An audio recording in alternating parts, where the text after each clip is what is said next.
पवन सिंह जी से, क्योंकि खास करके वो आपके हस्बैंड हैं, तो उनसे तो बात होती ही होगी। देखिए ये इस भोजपुरी एक्टर पवन सिंह को लेकर आए नए दिन बहुत सारी खबरें आते रहती है। इस बीच ज्योति सिंह ने पवन सिंह को लेकर बहुत बड़ा खुलासा कर दिया है।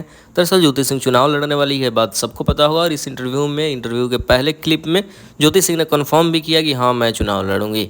यानी चुनाव लड़ना तो पूरी तरीके से कन्फर्म है। खैर, मैंने 2-3 वीडियो पहले भी अपलोड कर चुका है, जिसमें कन्फर्म ज्योति सिंह के मुँह से ही सुनवा दिया है कि चुनाव लड़ेगी ज्योति सिंह।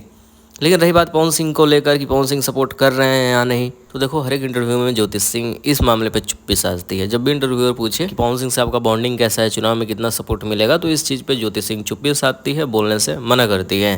खैर, ज्योति सिंह ने बहुत साथ दिया था पवन सिंह का, तो आने वाले समय में बताया गया कि पवन सिंह ज्योति सिंह का साथ देते हैं या नहीं। खैर, भोजपुरी के बहुत बड़े राइटर हैं विनय बिहारी, जिनका एक बयान सामने आया था, जिसमें मैं आप सबको बता दूं कि जिस पे विनय बिहारी ने कहा था कि अगर पवन का साथ नहीं मिले तो ज्योति सिंह कभी चुनाव नहीं जीत सकती है। ये विनय बिहारी के बहुत बड़ा बयान है। खैर, नेक्स्ट वीडियो आएगा तो अपलोड भी कर देंगे। तब तक आप सभी इस वीडियो को शेयर करो। मिलते हैं नए वीडियो के साथ।